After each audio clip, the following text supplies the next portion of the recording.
What's gone on is investment advisors have been more detailed in their Form ADV, which is a filing listing a number of different things that they have to report. And one of them is they're being more detailed with the fees and expenses. They've changed their LPAs, so they've gone back and looked at the limited partner agreements and adjusted in the fee and expense area, adjusted to try and be more detailed instead of very broad. So they've tried to lay out as much as possible there.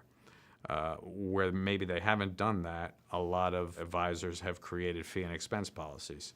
Might not have been something that was in place before because they had such a large latitude in terms of how they allocated things. But now part of their compliance is to have a fee and expense policy. And so it discusses how things are going to be allocated. It'll disclose the information to the LPs. If they have an LP committee, advisory board, they'll kind of run things by them.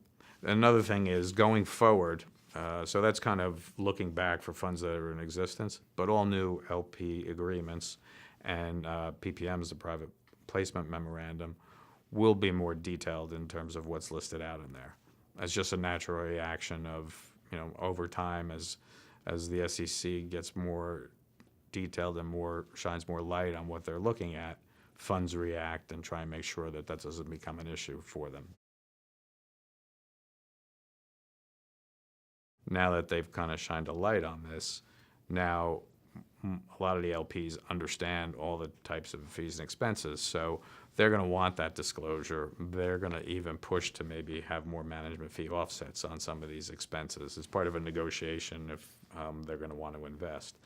The other issue is that a lot of the states require the funds to register, an investment advisor to register. So some of the state requirements are a little more onerous than even the federal requirements.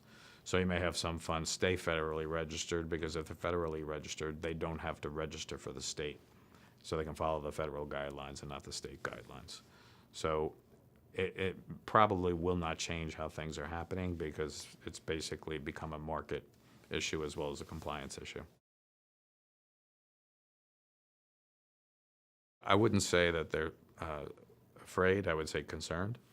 And I think it's logical that they would notice what the SEC is acting on and make sure that they're in compliance with the specific issues that the SEC had. Also, they're going to have additional documentation, so they're going to have additional disclosures.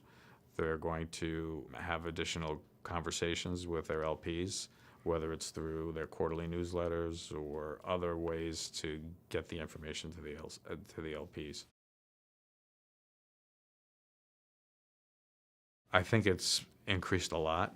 You may have found that maybe LP communications were once a year. Maybe then it kind of expanded to quarterly, and it was more of just a letter to the LPs letting them know what's happened. Now you're getting full-blown quarterly evaluations on the various portfolio investments they have. If you want to get a very prominent LP in your fund to help you generate additional contributions from other investors, you're maybe going to move in terms of how much information you're going to give to them.